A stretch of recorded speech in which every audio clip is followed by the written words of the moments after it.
Buenas tardes, tengo gusto de volver a saludarlos. Hoy día, por si acaso, es el Día de la Pediatría Peruana.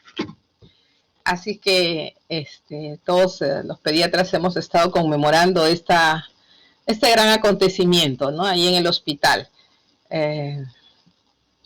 Conmemoramos el natalicio del profesor pediatra, fundador del Hospital del Niño, que ahora es el Instituto Nacional del Niño, el doctor Enrique León García Pitot. Bueno, vamos a comenzar nuestro tema de hoy, que es el síndrome nefrótico en pediatría, ¿no? Ustedes ven en la imagen un niño con edema, ¿no? Con un edema que no es, que se ve que es un edema blando, que es un edema asimétrico. Entonces vamos a desarrollar las características. Uno de los objetivos es que ustedes puedan reconocer incluso clínicamente al niño que presenta síndrome nefrótico, que es una patología bastante frecuente en el niño. Ustedes van a desarrollar más en la otra clase el síndrome nefrítico, y hay ciertas diferencias que es importante que ustedes las conozcan. Entonces, el síndrome nefrótico, acá tenemos otra niña que está con los ojos totalmente edematosos, ¿no? La facies está totalmente edematosa, y si ustedes observan bien, en la frente tiene una huella de fovea, ¿no? Porque así es las características del edema. Es la glomerulopatía más frecuente en la infancia, ¿no? Y en su mayoría corresponde a nefropatías primarias, ¿no? Dentro de los síndromes nefróticos hay primarios y secundarios. El primario, la mayor parte corresponde al síndrome nefrótico a cambios mínimos, hasta en un 90% de los casos, ¿no? Y la alteración es a nivel de los podocitos. Por eso es que al microscopio óptico solamente se ve fusión de los podocitos, y se le denominaba desde un inicio el síndrome nefrótico a cambios mínimos. Y ese es el más frecuente. Predomina en los niños en edad preescolar, ¿no? Y generalmente en varoncitos con una proporción de 2:1. Además del síndrome nefrótico a cambios mínimos, también hay otras glomerulopatías primarias que al estudio histológico, aparte, puede haber glomeruloesclerosis focal y segmentaria o glomerulonefritis membranosa. Entonces, en la glomerulopatía a cambios mínimos, lo que predomina es una lesión inmunológica y estructural a nivel del diafragma de filtración glomerular. Y digamos que es la causa primaria, que es la que va a condicionar la pérdida de proteínas por la orina. Normalmente el riñón no pierde proteínas por la orina, ¿no? Entonces, al alterarse el diafragma de filtración glomerular, comienza a presentar proteinuria, que es el signo patognomónico de la proteinuria, ¿no? Y una proteinuria masiva, que vamos a ver más adelante, en rango nefrótico, más de 40 miligramos por metro cuadrado por hora, es lo que marca la etiopatogenia de la enfermedad, ¿no? También recordar que los corticoides son la base del tratamiento, ¿no? Y si es una nefropatía primaria, la mayoría de estos niños son córticosensibles, ¿no? Aunque también puede haber córticodependientes o córticoresistentes. En este grupo, ¿no?, de pacientes que hacen la córticodependencia o la córticoresistencia, es que puede evolucionar a la enfermedad renal crónica terminal, ¿no? En términos generales, la nefropatía a cambios mínimos córticosensible suele ser de buen pronóstico si es que no presenta recaídas frecuentes, ¿no? Entonces, cuando los padres nos pregunten, podemos avisarles eso, ¿no? Bueno, dentro de las características, se describe que hay una incidencia anual de 2 a 7 casos por 100.000 niños, ¿no? Con una prevalencia de 12 a 16 por 100.000 niños. Entonces, como les decía, lo resaltante de esta patología es la proteinuria masiva en rango nefrótico, y a eso se denomina cuando es más de 40 miligramos por metro cuadrado por hora, ¿no? Y esto lo que evidencia es una lesión de los podocitos. Esta proteinuria va a condicionar hipoalbuminemia menor de 2.5 gramos por decilitro, ¿no? Y la hipoalbuminemia nos va a conllevar a otra serie de problemas, el edema, ¿no? El edema, que no solamente se debe a hipoalbuminemia, sino que vamos a ir explicando la fisiopatología de este trastorno, ¿no? Aparte de la hipoalbuminemia, también es secundario a que se presenta un desbalance a nivel tubular renal, ¿no?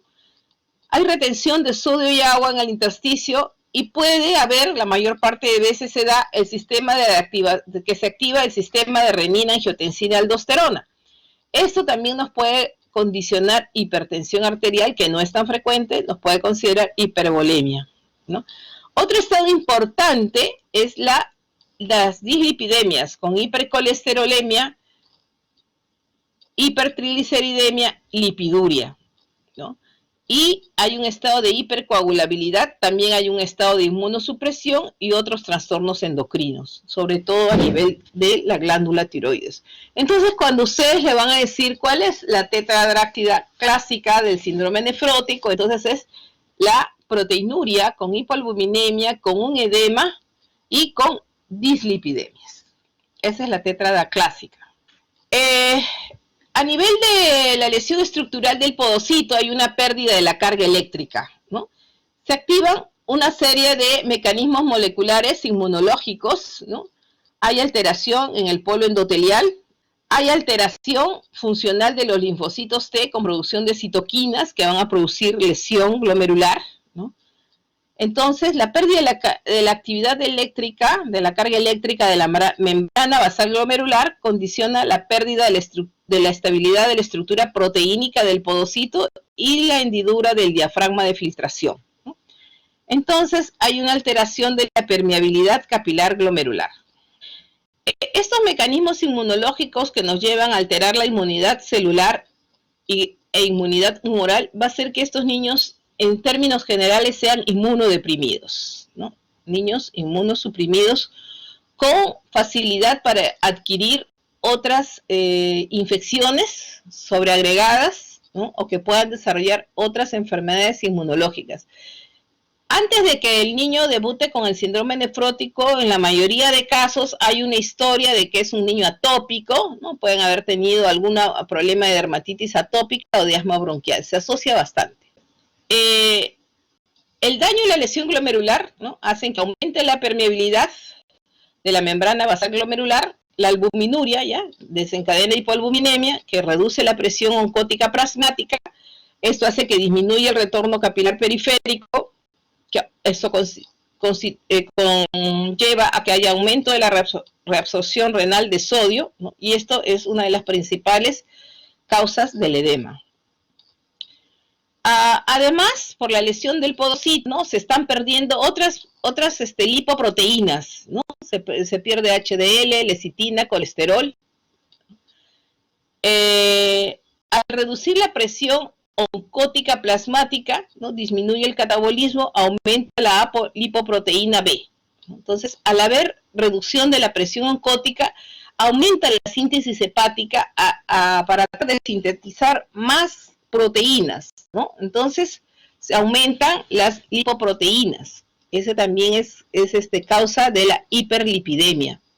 También hay una depuración, o sea, no solamente la albúmina se pierde, no solamente se pierden lipoproteínas, también se pierde complemento, se pierden factores de la coagulación, se pierden, hay disminución de los inhibidores de la calicreína, ¿no? Y eso, hay disminución del activador de plasminógeno y de la antitropina 3.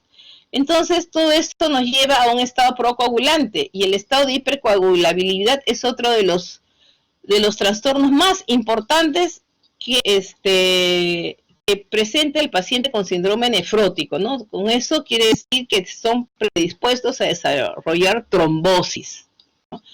Además del estado procoagulante, que se debe a la disminución de los factores que regulan la coagulación sanguínea, hay aumento de la tendencia al aumento de la agregación plaquetaria y a la inmovilización que se es sometido el paciente, porque el paciente con el edema hace que el paciente quiera guardar reposo porque no puede deambular, ¿no? Ustedes saben que los niños son muy activos, no les gusta estar en cama, pero a la hora que se presenta el edema, no sé ustedes de repente alguna vez se han sentido un traumatismo, ¿no? Cuando se presenta el edema duele, ¿no?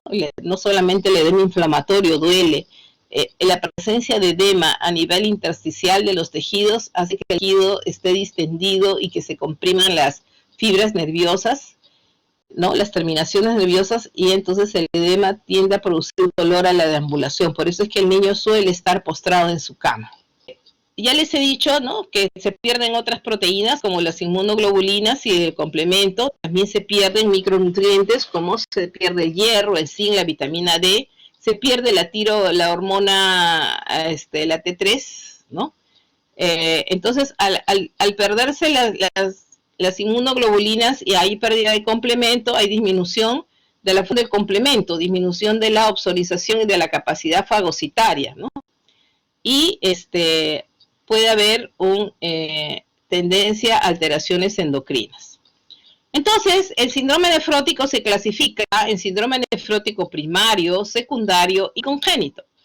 El primario es aquel que se presenta sin una enfermedad renal previa, en forma espontánea, ¿no?, en un individuo que no tiene manifestaciones de otras enfermedades sistémicas, ¿no? Entonces, por ejemplo, el síndrome nefrótico primario a cambios mínimos, ¿no? El paciente, aparte de la enfermedad renal, no tiene ninguna otra patología. El síndrome nefrótico secundario es aquel que se va a presentar secundariamente a otras patologías sistémicas que pueden ser de cualquier índole, ¿no? Puede ser inmunológicas, que la vamos a ver más adelante, puede ser infecciosas, puede ser neoplásicas, puede ser secundaria a fármacos, ¿no? Y el síndrome nefrótico congénito, que es que el niño nace con el síndrome congénito, que puede estar relacionado a alteraciones genéticas o a infecciones intrauterinas crónicas. Por ejemplo, la luz congénita, ¿no?, el VIH, son patologías que permiten que el niño pueda nacer con un síndrome nefrótico congénito.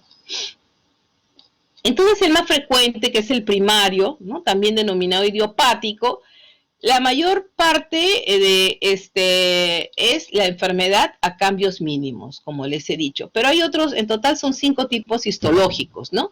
¿Qué otro tipo histológico? Es la proliferación mesangial, la glomeruloesclerosis focal y segmentaria, ¿no?, que es su evolución suele ser tórpida y puede evolucionar a la enfermedad renal crónica terminal. También tienen este mal pronóstico, ¿no?, todas las que son membranosas, la membranosa y la glomerulonefritis membrano proliferativa. Este grupo de estas tres generalmente son córtico dependientes al inicio y luego son córtico resistentes, ¿no? Ahora, el síndrome nefrótico secundario, que es la menor proporción, solamente el 10% de los casos, pueden ser secundarios a enfermedades sistémicas, ¿no? Vamos a ver que puede ser el lupus eritematoso, ¿no?, la púrpura de Henoch, ¿no?, para mencionarla, vamos a ver en un cuadro. Las infecciones pueden ser virales o bacterianas, ¿no?, el VIH, la LUES, la hepatitis B, las vasculitis, ¿no?, como la púrpura de Henoch y otras vasculitis. Estamos viendo que ahora la infección por virus SARS-CoV-2 también está debutando con síndrome nefrótico. Neoplasias como las leucemias y los linfomas y los fármacos y toxinas, ¿no? Entonces, hay otras enfermedades sistémicas, ¿no?, como la artritis reumatoide juvenil, la diabetes mellitus, ¿no?, el lupus eritematoso, es frecuente que debute con síndrome nefrótico. Las enfermedades infecciosas que ya hemos visto, ¿no?, todos los virus de las hepatitis, sobre todo el virus de la hepatitis B, el virus de la hepatitis C, el virus de la Epstein-Barr, el virus del VIH, ¿no?, el citomegalovirus, bacterias, ¿no?, como ese es un parásito, la toxoplasmosis, la LUES congénita, la malaria, las endocarditis infecciosas y también la tuberculosis, ¿no? La tuberculosis renal puede debutar con síndrome nefrótico. Secundaria fármacos, por ejemplo, las sales de oro que se utilizan en el manejo de lupus o de la artritis reumatoide, que es difícil, que no responde a otros fármacos, ¿no? La intoxicación por mercurio, el uso prolongado de AINES, ¿no?, el uso de penicilinamina y de captopril, ¿no? Entonces, los YECA están también asociados con el uso prolongado a síndrome nefrótico, ¿no? Y ya hemos hablado de las leucemias y los linfomas. Ahora, según los grupos etarios, ¿no? Les he dicho que el síndrome nefrótico primario es mucho más frecuente en la edad preescolar. En la etapa de 0 a 12 meses predomina el síndrome nefrótico congénito o el infantil. El infantil es que se va a presentar en los primeros meses de vida, pero el niño no nace con el síndrome nefrótico, ¿no? Y más allá de los 8 años y en los adolescentes, ¿no? Puede ser una variación raro que haya un síndrome nefrótico primario a cambios mínimos después de los 8 años. Generalmente son glomerulopatías secundarias a enfermedades sistémicas. Es decir, cuando se nos presenta un niño con síndrome nefrótico y tiene 2 o 3 años, ¿no? Está por debajo de los 7 años, nosotros tenemos en un 90% de posibilidades de que sea un síndrome nefrótico primario. Si bien es cierto que tenemos que hacerle todo el despistaje de secundarismo, generalmente nos orientamos a que lo más probable es que sea primario, ¿no?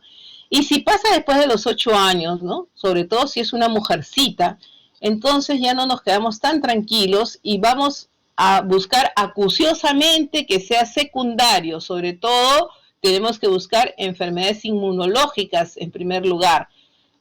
Por ejemplo, las colagenopatías como el lupus, la artritis reumatoide, ¿no? O si eso nos sale negativo, no nos olvidemos de buscar infecciones. Son muy frecuentes las hepatitis, las infecciones por el virus de Epstein-Barr, un VIH que puede haberse pasado desapercibido, ¿no? Todo lo que hemos visto, todas las infecciones, las enfermedades infecciosas que pueden conllevar. También hay el uso de vacunas, ¿no? Hay algunas vacunas, como la vacuna del virus de la varicela, contra el virus de la varicela también ha sido asociada a presentación de síndrome nefrótico, pero es raro. Bueno, ¿no? Entonces ya, si nosotros tenemos un niño menos de un año, sospechamos que es de origen genético o de origen de una infección intrauterina crónica, ¿no? Pero si el niño ya pasa de los 2 años, ¿no? Síndrome nefrótico primario, ¿no? Ya hemos dicho entre 8 y 10 años, ya nosotros tenemos que buscar más que nada secundarismo.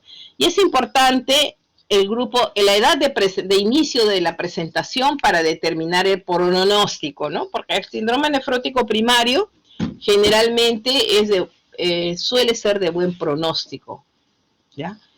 En cambio, si aparece y es un síndrome nefrótico secundario, va a depender de la etiología de la enfermedad. Esto ya hemos explicado, vamos a ir avanzando. Bueno, vamos a ir avanzando sobre las manifestaciones clínicas. ¿Alguien de ustedes ha visto algún paciente con síndrome nefrótico en la edad adolescente o adulto, chicos? Ustedes ven estas imágenes, ¿no? Y ven la manito. En la manito ustedes ven que está totalmente edematosa, ven las piernitas también, ¿no? El edema puede ser un edema que de inicio puede ser localizado, generalmente comienza en las facies, ¿no? El niño cuando se despierta, de pronto aparece con los ojos hinchados, que es lo más frecuente. El edema tiende a acumularse en los tejidos laxos, ¿no?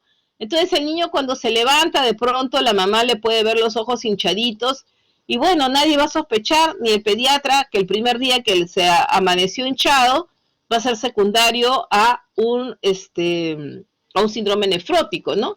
Generalmente la mamá piensa que le ha picado algo y suelen llevarlo así, ¿no? Parece que algo le ha picado, se le ha hinchado el ojo, ¿no? Pero de repente ya hay otro pediatra acucioso que comienza a buscarle, ¿no? Entonces siempre tenemos que buscar en el niño, en edad preescolar, si el edema, porque al inicio puede ser localizado, sobre todo en las facies, comienza con un edema bipalpebral, y en el transcurso del día puede desaparecer, como es un edema todavía inicial, y luego el niño se le hinchan los pies, ¿no? Entonces, conforme camina, el edema baja, ¿no? Y se ubica en las extremidades inferiores. Entonces las mamás cuentan así, ¿no?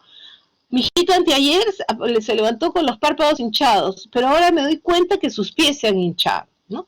Cuando el edema ya es generalizado, ustedes ya van a poder que si todo el cuerpo se hincha, como ven en este niñito, incluso hay un abdomen predominante, esto nos está sugiriendo que tiene ascitis, y lo más probable es que este niño esté en anasarca, que también tenga derrame pleural, ¿no? tiene totalmente la facies edematosa, es un abdomen prominente con ascitis, ¿no? Ustedes ven que se borró la cicatriz umbilical, aquí hay líquido que está elevando los semidiafragmas, ¿no? Y las manitos están así con fovea. Como ustedes ven, la mano está lustrosa, ¿no? Porque está tenso, están tensos los tejidos y los pies también están totalmente hinchados, ¿no?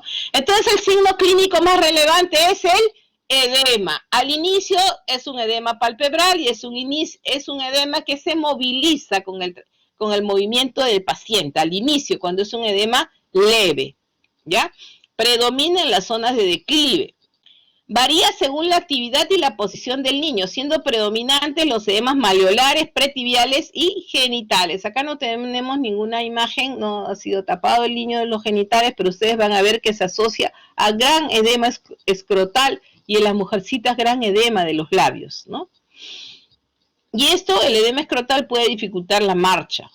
La mayoría puede presentar, ¿no? Como hay cuando el paciente está en anasarca, puede tener derrame pleural y como se puede instalar progresivamente, puede hacer que no presenten disnea, ¿ya? Y la presencia de polipnia o hipoxemia obliga a descartar que haya un tromboembolismo pulmonar, no nos olvidemos, ¿ya? No es común que se presente un edema pulmonar que lleve a la congestión pulmonar, pero esto sí puede ocurrir cuando el paciente ha recibido inmunoglobulina, que ha recibido albúmina intravenosa. ¿Por qué? Porque si es que no se asocia con diuréticos, ¿no? ¿Por qué? Porque la albúmina va a aumentar la presión oncótica, ¿no? Va a aumentar la presión oncótica intraplasmática y puede provocar hipervolemia y congestión pulmonar. Entonces no nos olvidemos que cada vez que vamos a infundir albúmina, tiene que estar, eso se hace sobre todo cuando el paciente está con una hipoalbuminemia marcada y está con oliguria, ¿no?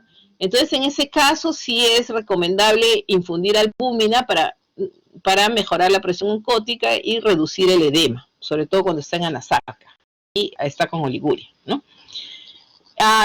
Otro síntoma puede ser la diarrea como manifestación del edema intestinal, ¿no? Frecuentes la citis, hepatomegalia y el dolor abdominal. Cuando el paciente presenta dolor abdominal, tenemos que valorar bien porque tienen tendencia a presentar una peritonitis primaria secundaria a una infección por estreptococo neumonía, ¿ya? Y generalmente, a pesar de que están en anasarca, suele haber hipovolemia por disminución de la presión oncótica, ¿no? Entonces, lo más característico es el edema que se moviliza en el transcurso del día. La proteinuria masiva es una condición indispensable para el diagnóstico, ¿no? Generalmente, cuando el paciente llega, tiene un aumento del peso corporal más del 10%, ¿no? Hablamos de oliguria, ¿no? Cuando el gasto urinario está menos de 2 centímetros por kilo por hora, menos de 12 centímetros por metro cuadrado por hora, ¿no? Entonces, la oliguria, ¿qué nos lleva? Hay disminución del flujo plasmático renal, disminución de la presión oncótica, ¿no? Y no se lleva a reabsorción de sodio y de agua y esto empeora el edema. La hematuria no es tan característica como el síndrome nefrítico, ¿no? Pero se puede presentar hematuria microscópica 22.7%, alrededor del 20%. Cuando la hematuria se presenta hematuria macroscópica o la hematuria microscópica es persistente a pesar de que haya remitido la proteinuria, es indicación de biopsia renal. Entonces, ya hemos hablado de las dislipidemias que hay, el estado de hipercoagulabilidad, ¿no? Y las alteraciones de las hormonas tiroideas. La asociación de hipovolemia, diuréticos, infecciones, punciones venosas en la inmovilización cuando el paciente está en anasarca contribuyen al riesgo de fenómenos tromboembólicos, sobre todo a nivel de los miembros inferiores, pero también puede haber trombosis de la arteria de la vena renal, trombosis del seno longitudinal o trombosis pulmonar, como hemos visto que hay que descartarla en cada niño que presente disnea, ¿ya? Ya hemos hablado de la hematuria, de la hipertensión, que no es tan frecuente, pero puede estar relacionada a la activación del sistema, o sea, puede ser renino dependiente, ¿no? Secundaria a la activación del sistema renina-angiotensina-aldosterona. Y en un 3% se puede presentar falla renal aguda o depende del tipo histológico, puede evolucionar a la enfermedad renal crónica terminal, ¿ya? Ya hemos dicho que son susceptibles a infecciones por neumococo, ¿no? Porque ya hemos dicho que hay pérdida de la inmunidad celular, ¿no? tanto de la línea de los linfocitos T como B, hay pérdida de la inmunidad humoral, hay pérdida urinaria de, ya hemos visto, de inmunoglobulinas, de complemento sérico, de properdina. Ya. Entonces, en el examen físico vamos a ver al niño edematoso que ha incrementado de peso, ¿no?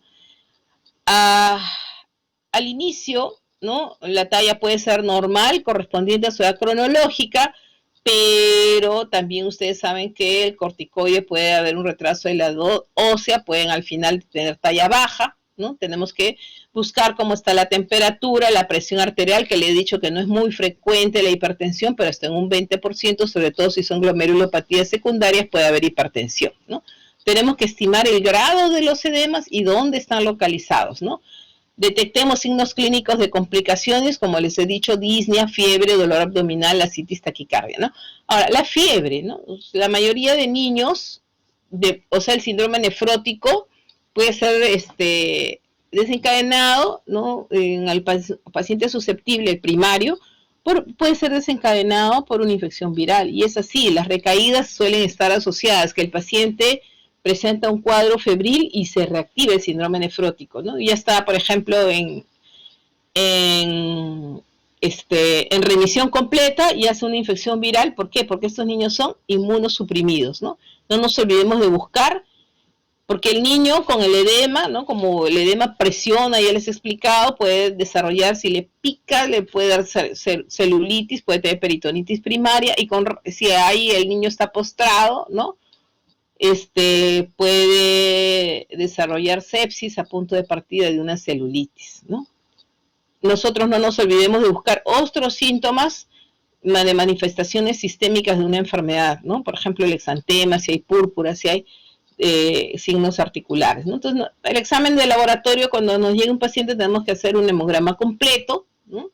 Incluso con recuento de plaquetas, ¿ya? Tenemos que hacerle todo su estudio de bioquímica, urea, creatinina, cómo está el sodio, el potasio, puede haber hiponatremia dilucional, ¿ya? Cómo están las proteínas, obviamente va a haber hipoproteinemia con hipoalbuminemia, ya sabemos, las dislipidemias, cómo está la función tiroidea. Tenemos que pedirle todo su perfil de serología viral, ¿no? Citomegalovirus, Epstein-Barr, hepatitis B, VIH, parvovirus, serología para el virus de la varicela, ¿no? Si viene de una zona endémica de malaria, no nos olvidemos de pedirle la gota gruesa, porque la infección por Plasmodium malariae, Plasmodium vivax o falciparum puede estar asociada a síndrome nefrótico. También en la tuberculosis no nos olvidemos de pedir un PPD, un fratuis faringio, porque puede haber infección, ¿no? A nivel de la faringe, porque tenemos que hacer todo el despistaje de una infección concomitante para poder iniciar la corticoterapia, ¿ya? ¿Cómo está su perfil de coagulación? Tenemos que pedir la proteína C, proteína S, porque ya sabemos que hay un estado de hipercoagulabilidad. ¿Cómo está el complemento sérico? ¿No? ¿Cómo está el dosaje de inmunoglobulinas? Y el estudio de autoinmunidad. En el examen completo de orina, ¿no? Ya sabemos que va a haber proteinuria. Tenemos que sacar índice de proteína creatinina en orina al azar, urocultivo, hacer una proteinuria de 24 horas para estimar cómo está el rango de la proteinuria, ¿no? Porque al inicio puede haber una proteinuria moderada, pero ya cuando hay proteinuria masiva, aparece ya el edema, ¿no? El edema general, que se puede ir generalizando. Generalmente la tira reactiva, la proteinuria es de 3 cruces o más. Ya, los valores del cociente urinario de proteína creatinina es más de 3.5 miligramos, ¿no? En muestras aisladas de orina al azar. Aquí está el rango de la proteinuria en rango nefrótico, más de 40 miligramos por metro cuadrado por hora. La hipoalbuminemia, ya sabemos, característicamente menos de 2.5. Y sabemos que la hipoalbuminemia definitivamente va a presentar edema por debajo de 1.5 gramos por decilitro, ¿no? Y el colesterol, que suele estar más de 300 miligramos por decilitro, y puede haber hipertrigliceridemia. Entonces ya sabemos que el diagnóstico, con el examen simple de orina, con la tira reactiva, con una proteinuria, ¿no? de 3 cruces, puede haber hematuria, puede haber leucocituria, ¿no? Puede haber cilindruria. ¿Qué otros exámenes vamos a solicitar? Una ecografía renal, ¿no? Radiografía de tórax si sospechamos que hay un derrame pleural, una ecografía que incluso nos va a permitir detectar, a veces no se manifiesta mucho, ¿no? Y queremos saber si hay un derrame pleural, una citis todavía incipiente, eso la ecografía abdominal o ecografía pleuropulmonar nos puede ir anticipando, ¿no? Y si hay un síndrome nefrótico congénito, el síndrome, un estudio genético, ¿no? Si el niño nace, por ejemplo, con un síndrome nefrótico, no nos olvidemos de pedir todo el perfil TORCH, incluyendo el estudio para lupus, para sífilis, ¿ya? Yo he tenido varios casos de niños con síndrome nefrótico que debutan en la etapa neonatal y están asociados a sífilis congénita. Entonces, el objetivo del diagnóstico es confirmar si es un síndrome nefrótico idiopático o primario o secundario, ¿no? Tenemos que, para iniciar el tratamiento definitivo, que es la corticoterapia, descartar que hay una infección concomitante y descartar que haya alguna otra complicación, ¿no? No nos olvidemos, siempre la anamnesis es muy importante, buscar antecedentes familiares de síndrome nefrótico, porque de repente ya estamos ante una enfermedad de tipo genético que puede debutar incluso en la edad preescolar. Como les dije, la mayoría tiene antecedentes de atopía, hay que buscar si ha tenido alguna vacunación reciente, ¿no? Y si ha tenido también una infección viral, bacteriana, parasitaria. De hecho, el niño, si no le hemos buscado parásitos, ¿no? Y a veces no responde, es porque está infectado o parasitado. Tenemos que pedir dentro de los estudios, acá vamos a regresar, tenemos que pedirle PPD, tenemos que pedirle radiografía de senos paranasales, ¿no? Buscando infecciones ocultas. Pedirle también una radiografía, si es un pequeñito, de una radiografía de mastoides, ¿no? Que pueden ser enfermedades ocultas que hagan que no responda al tratamiento corticoide. Y todo el set que hemos dicho para descartar secundarismo, ¿no? Y enfermedades autoinmunes. Y la biopsia renal no es indispensable para hacer el diagnóstico de síndrome nefrótico, ¿ya? Solamente hay que seleccionar los casos, que vamos a ver más adelante cuáles son los criterios de biopsia renal. Y una vez que se hace la biopsia renal, definitivamente hay que hacer estudios de inmunofluorescencia, ¿ya? Incluso la enfermedad de cambios mínimos, cuando se presenta con una recaída o cuando demora en responder, ¿no? Más del tiempo en lo que suele responder, que son las 4 a 6 primeras semanas post inicio del tratamiento, ¿no? O que no entra en remisión completa, entonces sí ya sería justificable hacerle la biopsia renal, y a veces en los estudios histológicos va a revelar que aparte de la lesión a cambios mínimos puede haber lesiones concomitantes de glomerulosclerosis focal y segmentaria, o puede haber proliferación mesangial, y más raro que haya una glomerulonefritis membranosa o mesangio capilar, ¿no? Entonces, ¿a quiénes le hacemos antes del tratamiento corticoide? Aquel niño que es menor de 12 meses, aquel niño que tiene más de 10 años, cuando sospechemos que hay una enfermedad sistémica, cuando hay antecedentes familiares de síndrome nefrótico, ¿no? Cuando el niño tenga una evolución rápida a la insuficiencia renal, o que el niño debute con hipertensión arterial o hematuria persistente, o cuando haya presencia de hipocomplementemia persistente, o cuando haya signos de una tubulopatía proximal, ¿ya? Y después de iniciar el tratamiento corticoide, ¿a quiénes les vamos a hacer? A los que son córtico-resistentes, a los córtico-dependientes, a los recaedores frecuentes, ¿no?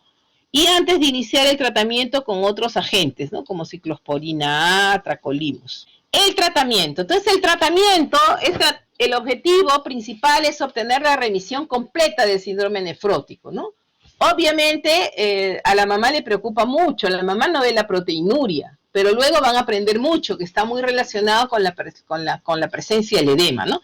Entonces nos interesa tratar de regular el edema sin provocar deterioro de la función renal y de desequilibrios hidroelectrolíticos, ¿no? Tenemos que tratar las complicaciones agudas, si hay infecciones, ¿no?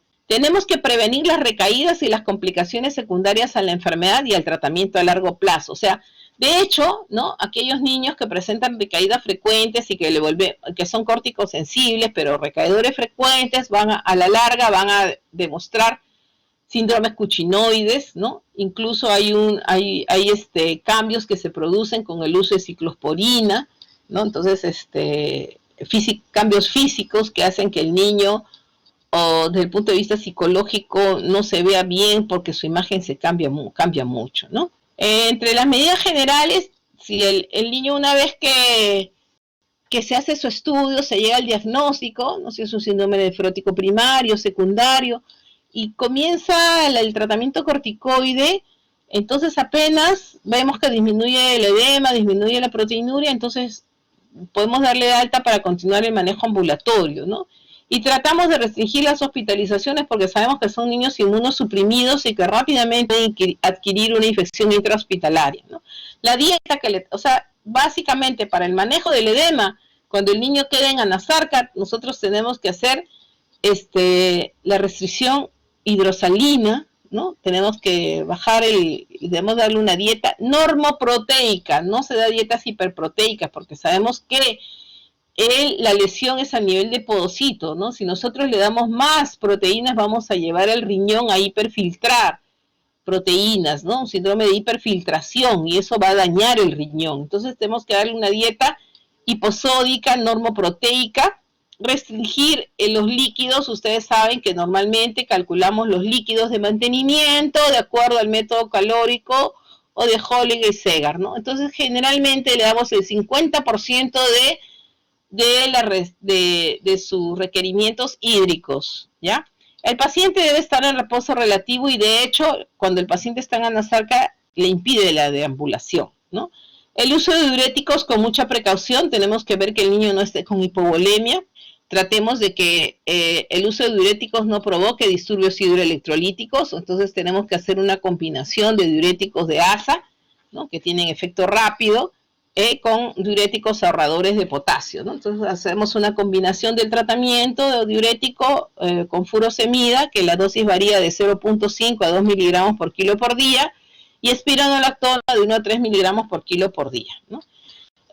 Como les he dicho, si la hipoalbuminemia es extrema y el paciente está en anasarca, le podemos poner albúmina, ¿no? Albúmina sérica, albúmina al 20% a 1 gramo por kilo, ¿no? Y se tiene que pasar en 4 a 6 horas. No lo podemos pasar tan rápido porque el paciente puede presentar signos de congestión pulmonar. Y después, más o menos a la mitad de la infusión, a las 2 horas, le podemos poner una dosis de furosemida para forzar diuresis. Y al término de la infusión de albúmina se le vuelve a poner otra dosis de furosemida, ¿no? Entonces, el tratamiento corticoide, ¿no? Iniciamos con prednisona por vía oral a 60 miligramos por metro cuadrado por día, con un máximo de 60 miligramos, ¿no? En el niño. Este tratamiento dura 4 a 6 semanas, que generalmente es el tiempo que demora cuando el paciente es córtico sensible en desaparecer la proteinuria. Luego de esto se le pasa al esquema de días alternos, ¿no? Bajamos el corticoide a 40 miligramos por metro cuadrado por día y lo mantenemos días alternos, ¿no? Durante 4 a 6 semanas. Entonces, generalmente el tratamiento va a demorar entre 8 a 12 semanas. ¿Cómo lo damos? ¿En 1 o 2 dosis? Depende, ¿no? Depende de la edad, depende de la tolerancia. Generalmente los niños menores de 3 años hay que repartirla en 2 dosis, ¿no? Y tratemos de darle 8 de la mañana, 4 de la tarde, tratando de mantener el ritmo circadiano de los corticoides, ¿ya? Ahora, si el niño presenta edema grave, diarrea, hiperglicemia, ¿no? Tratamos de también dárselo en 2 dosis, ¿no? No nos olvidemos que hay que darle por metro cuadrado de superficie corporal, calculándolo con el peso real, con el peso que tenía antes de hincharse. Y advertirle a la mamá que el niño va a fundir edemas con el tratamiento, restricción hídrica y con la respuesta al corticoide, ¿no? A veces se desesperan porque no baja de peso. De todas maneras, el control tiene que ser diario del peso en ayunas para ir viendo todo lo que a veces tienen 3 a 5 litros de líquido, ¿no? Entonces ya sabemos aquí, prednisona 60 miligramos dividido en 1 o 2 dosis, ¿no? Cuando hay remisión de la proteinuria, ya continuamos esto, ese es el esquema. Bueno, de acuerdo a la respuesta al corticoide, podemos clasificar a los niños en córticos sensibles, ¿no? Córticos resistentes. El córtico sensible es que va a desaparecer la proteinuria y se va a normalizar la albúmina en respuesta al tratamiento en un plazo de 4 a 6 semanas, ¿no? Los córticos resistentes, a pesar del esquema utilizado, va a persistir tanto clínicamente como bioquímicamente después de 8 semanas de tratamiento, ¿no? Y según el curso evolutivo, el córtico sensible es aquel que va a presentar un brote único o las recaídas son muy infrecuentes, ¿no? Máximo 2 recaídas en 6 meses o menos de 3 en un año. Después, el recaedor frecuente, ¿no? Es aquel que presenta más de 2 recaídas en los primeros 6 meses tras la manifestación inicial primaria o más de 3 en un año en cualquier momento de la evolución. Los córticodependientes son aquellos que comienza a haber remisión completa y luego al descenso del corticoide, ¿no? Vuelve a recaer o reaparece la proteinuria en las 2 siguientes semanas al descenso de la dosis o a la supresión del tratamiento, ¿ya? Y el córtico resistente tardío quiere decir que es aquel paciente que tras una recaída, ¿no? Que al inicio, al debut, hubo respuesta y después vino una recaída y ya no hay remisión, ¿no? Entonces, habiendo sido un córtico sensible inicial, se puede convertir en córtico resistente tardío, ¿no? Entonces, el córtico sensible o respondedor a corticoides es aquel que hay una remisión completa, o sea, desaparece clínica y bioquímicamente los síntomas y signos de síndrome nefrótico, ¿no? El recaedor frecuente es aquel que presenta más de 2 recaídas en 6 meses o más de 4 en cualquier periodo después de iniciar el tratamiento, ¿no? Ese ya es un resumito. Remisión completa. Proteinuria menos de 4 miligramos, o sea, una proteinuria no significativa, porque hablamos de proteinuria significativa cuando es más de 5 miligramos por metro cuadrado por hora. Y la proteinuria en rango nefrótico, no nos olvidemos de que ese es más de 40 miligramos por metro cuadrado por hora. Entonces, remite, ¿no? El índice de proteinuria creatinuria menos de 0.2, porque el diagnóstico es más de 0.2 miligramos por decilitro, ¿no?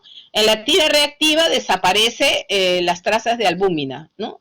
La albuminuria, la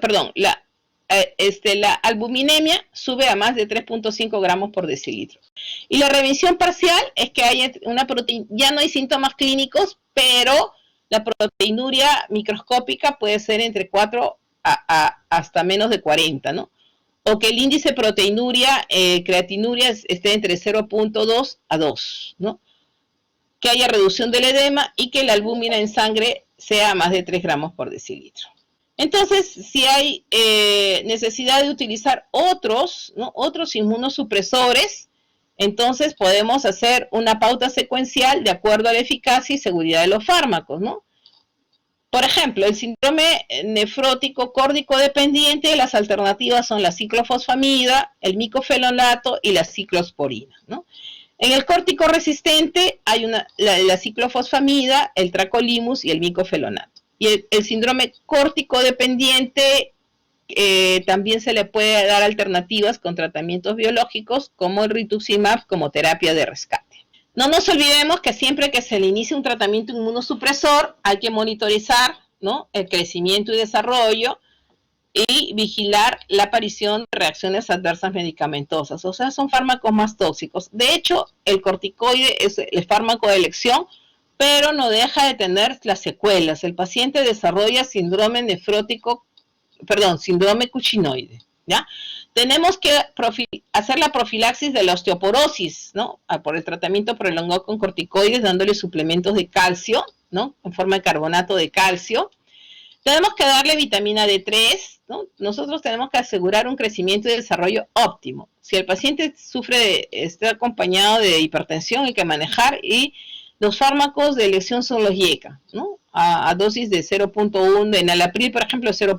a 0.6 miligramos por kilo por día en 2 tomas. Recordemos que el captopril puede condicionar también síndrome nefrótico, ¿no? O podemos hacer uso de los ARA2, ¿no? Como los sartán de 0.8 a 1 miligramo por kilo por día, máximo 50 miligramos por día. Entonces, un 15% presenta complicaciones, ¿no? Puede mostrar síntomas de tromboembolia, ¿no? Para eso nosotros necesitamos confirmar el diagnóstico haciendo una gamografía de ventilación-perfusión. Si el paciente es hipertenso, ¿no? Obviamente, y con la hipertensión asociada a la hiperlipidemia, incrementa su riesgo cardiovascular.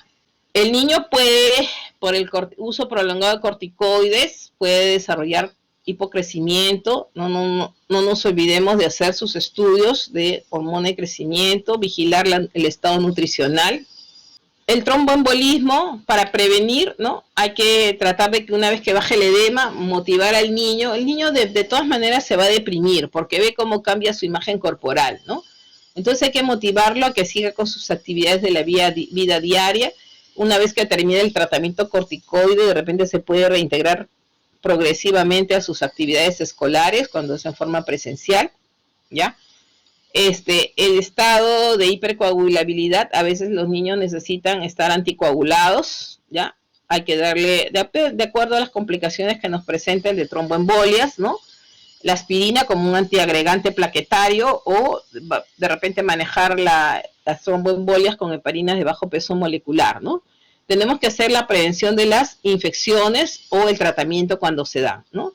Entonces, si hay infecciones bacterianas, ya sabemos que hay susceptibilidad especial a las infecciones primarias por neumococo, ¿no? No nos olvidemos que a estos niños no se les puede hacer vacunas a virus vivos, ¿no? Que son inmunosuprimidos. Entonces, no se recomienda el uso de antibióticos profilácticos para prevenir la aparición de infecciones bacterianas, ¿no? Si nosotros tenemos que vigilar si hay un tratamiento, si hay una infección, por ejemplo, por la celulitis, que puede ser tanto por estafilococo como estreptococo, o puede desarrollar sepsis de foco primario abdominal, ¿no? La primera causa es el neumococo, pero también puede ser la E. coli, ¿no? Son los más frecuentes.